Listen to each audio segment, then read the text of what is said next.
Hello everybody. Today I'm going to take a few minutes to talk about painting ceiling tiles.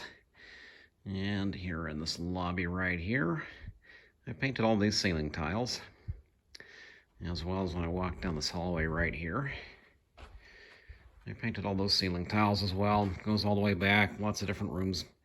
And then the hallway bends to the left back there and keeps going back. So about the last section of ceiling tiles I have left to paint are in here.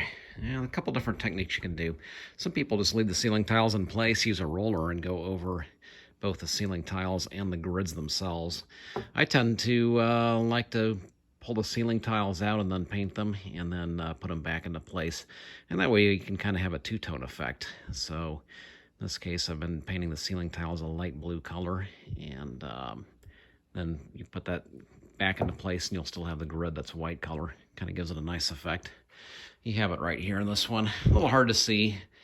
Not so sure it's going to come through on the phone, but you can see that blue is very much the theme in here. I'm going to be replacing the carpeting here and new furniture, and naturally the flooring is going to be blue color as well.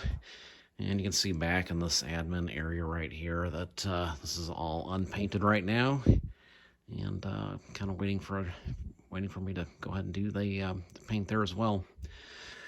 So anyway, ceiling tiles are kind of a utilitarian piece of equipment, whether it be the basement of a house or an industrial or commercial building like this. You know, they just can remove them and access electrical and plumbing and things like that pretty easily. So a lot of people just kind of leave them as is, and there's nothing wrong with that. But there's nothing wrong with, well, making ceiling tiles look nice too. So that's kind of what I'm working on right over here. And that room right there, that main admin room, is the last area that I have left to get in this whole building. Then it'll be time to finish off all the walls, and then kind of the other areas of this building as well. What's really nice is when you can get a place like this, where I'm at right back here, where you can just kind of slop around and make a serious mess, and it doesn't matter because the flooring's going to be gone, all this cabinetry is going to get pulled out and replaced. Still haven't painted the walls yet, so, you know, I'm kind of working in an unfinished area over here, and you can kind of see over here, well, it's kind of semi-finished. So finished on that area right there, and completely unfinished from that onward, so that'll kind of be my next project after I get the ceiling tiles all painted. A couple of different ceiling tile types that this particular building has, and you know, sometimes when you get into older buildings or buildings that have been modified or changed, or, you know, sometimes ceiling tiles, they stop making certain styles, and so you got to replace them with other ones as necessary. And so sometimes you'll find more than one ceiling tile in a particular building. In this case, this is kind of a more modern ceiling tile right here, this one on the left. It's not very porous, and therefore it takes a lot less paint. And these styles, which is the predominant one in this particular building, is extremely porous and requires a copious amount of paint. But we'll go over each one of them, and after you kind of spend some time getting some practice with the tile painting, well, you can kind of guesstimate just about how much you're going to need. So in this case, because we don't need nearly as much paint right here, what I like to do is I just like to kind of pour it into place. This might actually be, if anything, a little bit too much paint, but we'll see. We'll see how it works out. And if it is too much paint, well, I can show you how to get rid of some of it. What I like to do is kind of start from the inside of the tile and kind of work my way towards the edges. These more smoother tiles will show errors with your paint a little more readily. Sometimes the paint will get little sections of coagulated, you know, bits and pieces in there, or if you don't apply it very smoothly.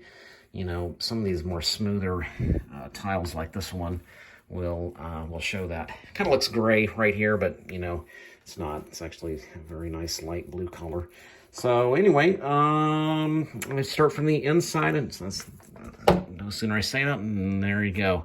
It's a little bit of coagulated paint right there. I'm not sure why. Another one right there. And that kind of leads to the next thing, is it's a good idea to change your paint can liner right there and your roller fairly frequently. As you can see, I use a small roller, and I use a small roller for all of my painting. So even all the walls right here, I can do with a small roller in about the same amount of time that it takes other painters to do a big roller.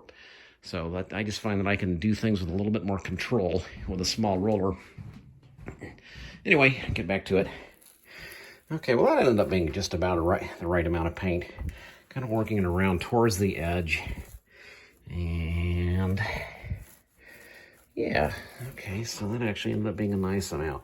Now, as soon as I kind of get it in the main area of the tile right here, that's when I go for the edges. And for the edges, I just kind of hold the roller at about a 45-degree angle and go all the way around it. You'll find that these edges are the areas where you'll probably find the most spots that you'll miss. So I like to take my time and go around each of the corner, each one of the edges a few times just to kind of make sure that I'm not going to have any things that I got to go back and fix after the fact. And well, actually I ended up needing a dab more paint. Not much, but just a dab. So there we go. And you can see from my last video, it was also a painting video. In that particular case, I was painting my parents' den. And in this case, well, I'm painting this industrial building right here. So, do quite a bit of painting. Done quite a bit of painting. And, well, aside from the painting, there are lots and lots of modifications still to be made on this building, aside from getting countertops and, nice new countertops and nice new cabinetry. This is all going to get pulled out. Right over there is kind of an admin area for that particular area. This is also another admin area, but you can see that it doesn't access the lobby, so we're going to cut a hole right through the area where we painted right there and make a window so that folks can, kind of like that one right there. So there'll be a window right there and a window right here. Anywho, go back to what we were doing. All right, so that smoother ceiling tile, I actually painted out pretty nicely. Just make sure that I got all the edges completely done. There we go. And sometimes you'll also find, like right here is a little bit of it. And I'm trying to film this with my one hand and paint on the other hand, but sometimes it'll kind of pool right there. You actually want to eliminate that because sometimes if it pools too much, that can interfere with your ability to reinstall the ceiling tile. All right, so like I said, that's the smooth one right there. It doesn't require nearly as much paint. This one is going to require considerably more paint. And in this case, I have found that about the size of a pancake and about the thickness of a pancake with the amount of paint that we're going to put on it generally seems to be about right. Some folks, I'm sure, would probably just dip the roller and dip it and roll it and dip it. And I usually just like to pour a bunch of it onto the center of the tile and just kind of work it around using the roller. And, all said, I can do each tile in, perhaps less than 2 minutes when I'm, assuming I don't have any delays or anything that I got to go back and repair. That kind of brings up another point altogether. Ceiling tiles, especially right now with supply crunch, they're not exactly cheap. So in a building like this, when I'm pulling ceiling tiles down, when there is damage to them, which isn't terribly uncommon, or they don't fit in the right areas, there are holes in them, or there are, indentations or just imperfections to them, you can just get spackle compound and you can repair them pretty easily for the most part. Some things you can't repair, but, it comes with the holes or cuts, things like that. You can actually just use some spackle compound. I like to use 2 putty knives when I use spackle compound. All right, looks like it actually needed a dab more paint, and it wasn't quite enough. There we go. And I find with this really highly porous tiling right there, any of those areas where you don't completely fill in, they're not going to look right once the paint dries. It's going to be little white spots in there, so you want to get rid of all of that. I like to think of it as drowning the tile. That's basically what I do with paint. I put on more paint than what I think I'm going to need. And even then, sometimes you got to go back and add a dab more paint after the fact, because sometimes as the paint dries, holes and imperfections in your painting will kind of show up. So anyway, and I think that the main area is just about finished. And I did not count how many tiles I've painted in this particular building, but I'm sure it's well into the hundreds, probably close to 1,000. And right now, I'm kind of on the last, oh gosh, maybe 100 or 150. Takes a while. It's not a fast process, but painting ceiling tiles is kind of like painting anything else. There's an old saying that holds true with painting, that slower is actually faster.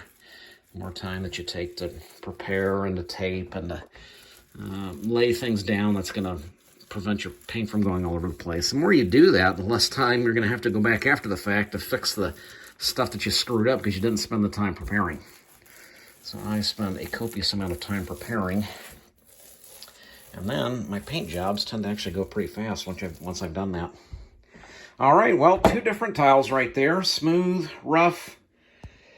You can see that it took a significantly different amount of paint between those 2 tiles. I mean, I had a pancake size on this side, and I still had to do 2 full dips on the roller into the paint because it still wasn't quite enough. And it's hard to see with the camera here, but so I kind of look over, scan over, I don't see any bubbling or open areas that once it dries will leave white spots in there. So I think that did a pretty good job right there.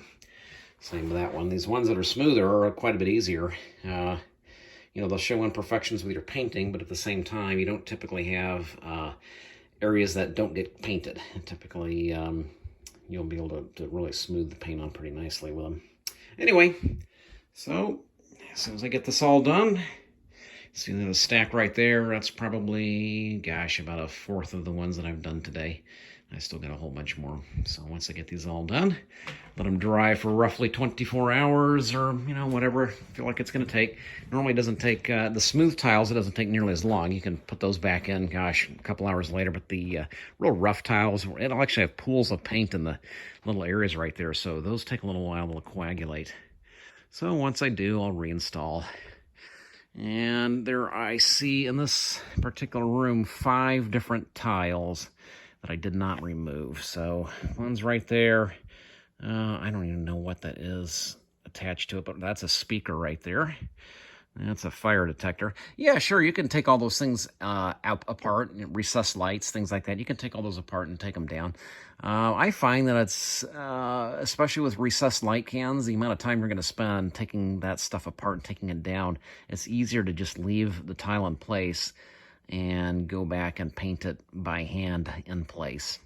As far as the grid is concerned, there are 2 different styles that I normally encounter, at least that I've personally observed. There might be more that are out there, and that might be different with different ages of buildings, but I see that there is a kind of a plastic style grid, and then there are ones that, and they're not really a plastic structure. It's a metal structure, but it has like a plastic coating on the bottom side. And then the other ones are metal throughout. And I find that when I'm painting tiles like that right there, and some of it gets onto the grid, the plastic ones, it's harder to get that paint off of that grid than it is with the metal ones. With the metal ones, I have yet to find a tool that's better than your fingernails for removing paint off that grid right there.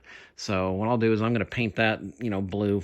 I'll try to miss that grid as much as I can. But after the fact, when I'm done, I'm just going to shave it with my fingernail, and I'll find that the paint on the grid, the blue colored paint, that's going to shave off my fingernail pretty nicely because these are the metal throughout grids. Like I said, the ones that have the plastic undersides, the paint does not want to unstick to it. Does not scrape off of it very easily. All right, well, that's probably about as much as you ever wanted to know about overhead drop-down tiles and grids. You all have a good one, and, well, I'm going to be going back out on the road here, so I'll hopefully get some aviation videos posted here before much longer. All right, folks, take care. Bye-bye.